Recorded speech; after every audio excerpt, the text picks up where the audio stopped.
لقاءنا النهارده ما بين اسطورتين. الاسطوره الاولى هو كاربوف بطل العالم ال11 في الشطرنج برصيد 3 مرات، والاسطوره الثانيه هو كاسباروف بطل العالم ال12 برصيد 6 مرات. كاسباروف وكاربوف لعبوا بعض 144 مباراه، انتهت 19 مباراه بفوز كاربوف، و21 مباراه بفوز كاسباروف، و104 مباراه انتهت بالتعادل.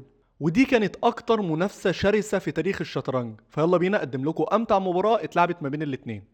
المباراة دي اتلعبت سنة 1993. كاسباروف هو اللي كان بالقطعة السوداء بيلعب كاربوف بالقطع البيضاء. يبدأ كاربوف الدي 4، يرد عليه كاسباروف ويطلع بالحصان في الاف 6، وكده هيلعب كينجز انديا. فيرد عليه كاربوف ويطلع بالبيدق في السي 4، كاسباروف يروح مقدم بيدق جي 6، كاربوف يطلع بالحصان، كاسباروف يطلع بالفيل، كاربوف يقدم بيدق الاي 4، بعد كده كاسباروف يروح مقدم بيدق الدي 6 علشان يمنع زقة الاي 5. فكاربوف في الموقف ده يروح مقدم بيدق الاف 3، كاسباروف يروح مبيت. يرد كاربوف ويطلع بالفيل في الاي 3، كاسباروف يروح مقدم البدأ في الاي 5. هنا كاربوف يقدر ياكل بدأ ببدأ، ساعتها كاسباروف ياكل بالبدأ وتعملوا تريد وزير قصاد وزير. بس فين المتعة في الموقف ده؟ فكاربوف ما ياكلش بدأ ببدأ ويروح منتشر بالحصان بتاعه ويطلع بيه في الاي 2. فيرد كاسباروف ببدأ السي 6، كاربوف يطلع بالوزير، كاسباروف يروح طالع بالحصان ينتشر بيه في الدي 7. بعد كده كاربوف يطلع يلعب الطابع بتاعته في الدي 1، كاسباروف يروح مقدم البدأ في الاتش 6.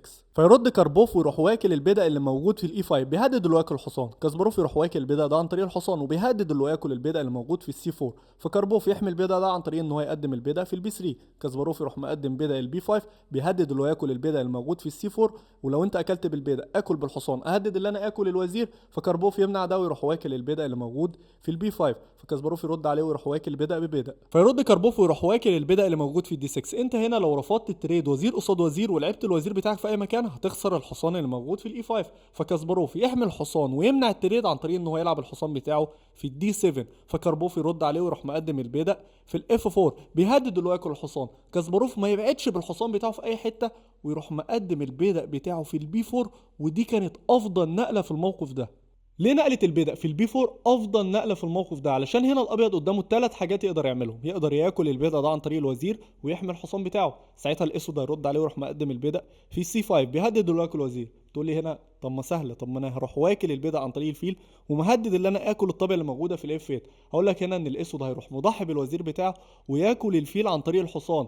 بيضحي بالوزير تقدر تاكله، ولو انت اكلته هرد عليك واروح لاعب الحصان بتاعي في دي 3 عامل تشيك للملك ومهدد اللي انا اكل الوزير اللي موجود في البي 3. حتى انت لو اكلت بالطابيه هروح واكل بالحصان ونفس الدبل اتاك موجود. تقول لي هنا طب انا مش هستعجل ومش هاكل الوزير على طول واروح واكل الحصان اللي موجود في سي 5. ساعتها هرد عليك واروح لاعب الحصان في الدي 3 عامل شكل الملك وعامل تهديد اللي انا اكل الوزير اللي موجود في السي 5. فانت هنا احسن نقله عشان تحمي الوزير بتاعك اللي انت تروح واكل الحصان عن طريق الطابيه وانا اكل بالوزير، وساعتها موقف الابيض هيبقى احسن علشان هيبقى متقدم بطابيه في الوضعيه دي. ودي كانت اول حاجه الابيض يقدر يعملها. تاني حاجه ان هو يقدر يحرك الحصان بتاعه في الاتش 4، وساعتها الاسود هيرد عليه ويروح مضحي بالطابيه وياكل الحصان اللي موجود في الاتش 4.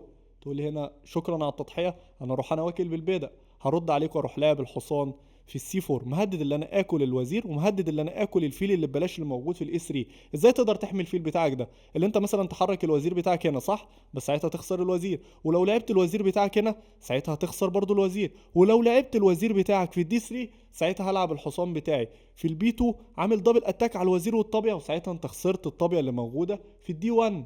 فعلشان كده كاسباروف ما حركش الحصان الاسطوري ده على طول وراح مقدم البيدق في البي 4. كاربوف لعب افضل نقله في الموقف ده وراح لعب الحصان بتاعه في البي 1. فيرد كاسباروف ويحمي الحصان بتاعه ويلعبه في الجي 4 ويهدد اللي ياكل الفيل اللي موجود في الاي 3. كاربوف يلعب الفيل في الدي 4 طالب تريد فيل قصاد فيل، كاسباروف ياكل الفيل، كاربوف ياكل الفيل عن طريق الوزير. بعد كده كاسباروف ياكل البيدق اللي ببلاش اللي موجود في الاي 2.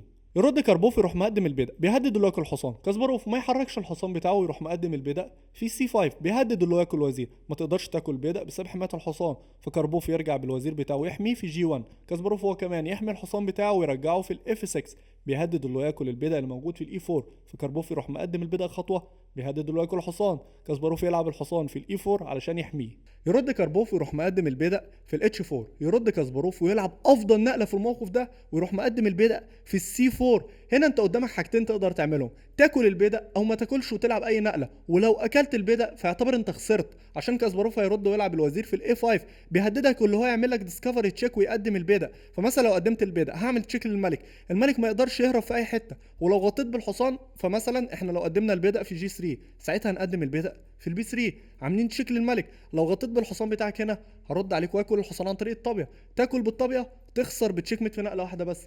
احسن النقلات ليك علشان ما تخسرش بتشيك ميت اللي انت تلعب الحصان في سي 3، ساعتها هرد عليك واروح واكل الحصان اللي موجود في سي 3. لو انت اكلت بالحصان ده خلاص هتخسر بتشيك ميت بعد نقلتين. احسن النقلات ليك اللي انت تطلع بالفيل بتاعك عشان لما اعمل لك ديسكفر تشيك تتحرك بالملك بتاعك وتهرب بيه وما تخسرش بتشيك ميت، بس ساعتها هكون انا كسبت طابيه وكسبت حصان في الموقف ده. فعلشان كده كاربوف ما اكلش البيدق اللي موجود في سي 4 وراح لعب الحصان بتاعه في سي 1، بيهدد اللي هو ياكل الطابيه اللي موجوده في الاي 2.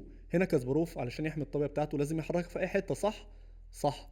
بس كاسباروف في الموقف ده ما يحميش الطابيه بتاعته ويلعب اول نقله بريليانت موف ليه ويروح مقدم البدء بتاعه في سي 3. ليه النقله دي بريليانت موف؟ علشان كاسباروف بيضحي بالطابيه بتاعته، وكاربوف راح اكل الطابيه اللي موجوده في الاي 2، فكاسباروف راح مقدم البيدق في السي 2، عمل فرك للحصان والطابيه، بيهدد اللي هو ياكل الطابيه. الابيض في الموقف ده يقدر يحمي الطابيه بتاعته ويحركها في السي 1 وبعد كده ياكل البيدق بكل سهوله، بس كاسباروف هيرد عليه ويروح واكل البيدق اللي موجود في الاي 5 عن طريق الحصان. تقول لي شكرا على الحصان ويروح واكل بالبيدق؟ اقول لك هنا ان كاسباروف هيروح واكل الحصان اللي موجود في البي 1 ويرقي الوزير، تاكل انت بالطابيه تخسر بتشيك ميت في نقله واحده بس عن طريق الوزير في الدي 2.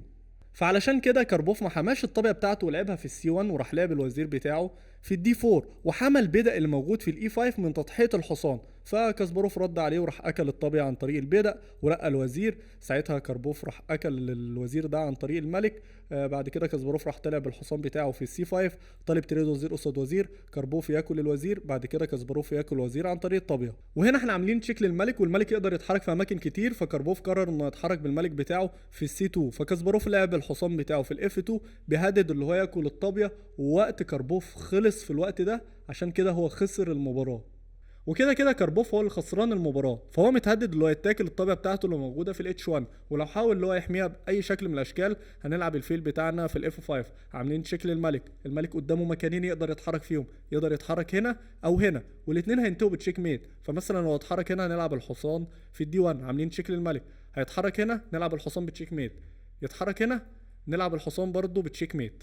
المكان التاني اللي هو يقدر يتحرك فيه ان هو يتحرك بالملك بتاعه هنا، ساعتها نلعب الطابيه هنا، عاملين شكل الملك ما تقدرش تاكل بسبب حمايه الحصان فتتحرك هنا، ساعتها تخسر بتشيك ميت لما ناكل الحصان اللي موجود في البي 1. فانت ما تقدرش تتحرك بالملك بتاعك في اي مكان بسبب البيضه، وما تقدرش تاكل الطابيه بسبب حمايه الفيل. فاحسن نقله ليك في الموقف ده علشان ما تخسرش بتشيك ميت اللي انت تلعب الفيل بتاعك في الدي 3، ساعتها نروح واكلين الفيل ده عن طريق الطابيه. طبعا انت ما تقدرش تاكل بالملك بسبب حمايه الفيل. وفي الخطوات الجايه انا مهددك ان انا اعمل ديسكفري تشيك على الملك وياكل الطابيه اللي موجوده في جي 1، فانت لازم تحرك الملك بتاعك ده، ساعتها ارد عليك واروح لاعب الحصان في الدي 1، عامل تشيك للملك. الملك قدامه 3 اماكن يقدر يتحرك فيهم، يقدر يتحرك هنا وساعتها يخسر بتشيك ميت في نقله واحده بس عن طريق الحصان، ويتحرك هنا يخسر بتشيك ميت بعد 4 نقلات، ويتحرك هنا يخسر بتشيك ميت بعد نقلتين. احسن نقله ليه علشان ما يخسرش بتشيك ميت في الموقف ده ان هو ياكل الحصان عن طريق الطابيه، وساعتها ناكل بالطابيه.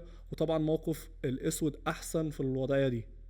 وبس، وبكده نكون وصلنا لنهايه الحلقه بتاعتنا. اشوفكم في الحلقه الجايه، سلام.